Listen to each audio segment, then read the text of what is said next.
The next time you look at the moon in Teyvat, just try to remember that it's a corpse, and not really all that pretty of one. But in any case, fair disclaimer for this video, the majority of information available on the Seelie and on the Moon Sisters is actually unreliable. For example, quite a bit of information comes from Moonlit Bamboo Forest Volume 3, which is tragically a work of fiction. For example, we know that there were 3 Moon Sisters named Aria, Sonnet, and Canon, who lived a very, very, very long time ago.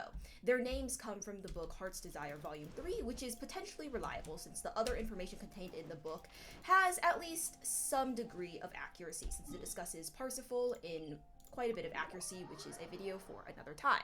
That being said, while we can probably reliably assume that Aria, Sonnet, and Canon were their names, the question still remains if they actually existed in the first place, since again, most of this is discussed in Legends. According to the book, let's see, I believe this one was Moonlit Bamboo Forest Volume 3, there was once the 3 Moon Sisters, and thrice a month they were responsible for passing on the job of flying across the sky in their silver carriage to one another.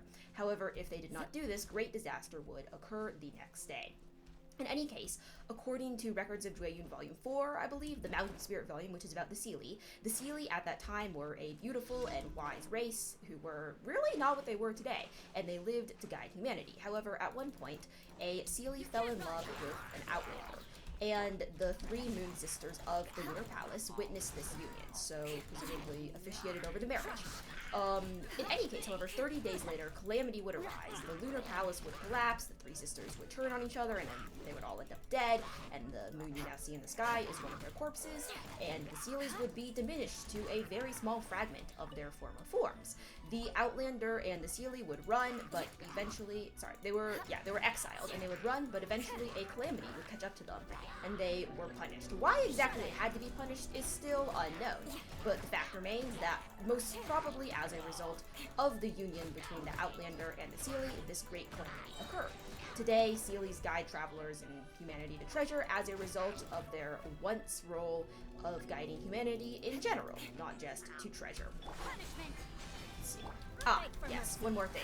And furthermore, according to A Drunkard's Tale Volume 3, a wolf once met a Seelie who was in the Hall of the Angels, apparently. That being said, again, Drunkard's Tale 3 is not exactly the most reliable of stories, since fiction.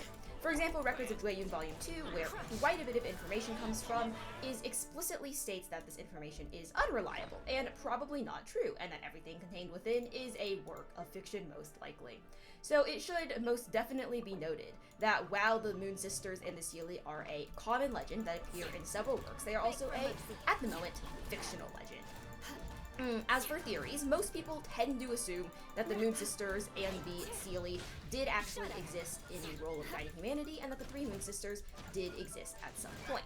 It's also theorized that the moon that is visible within the spiral abyss, since it is in some ways different from the one visible at night on Teyvat, is actually the corpse of a second Moon Sister. There's also theories relating to the Blessing of the Welkin Moon, and that she may be a Moon Sister, but again, considering that this is A, fiction, and B, that all of these theories are unconfirmed at the moment, it's best to be aware, but not necessarily base anything incredibly important off potentially false lore.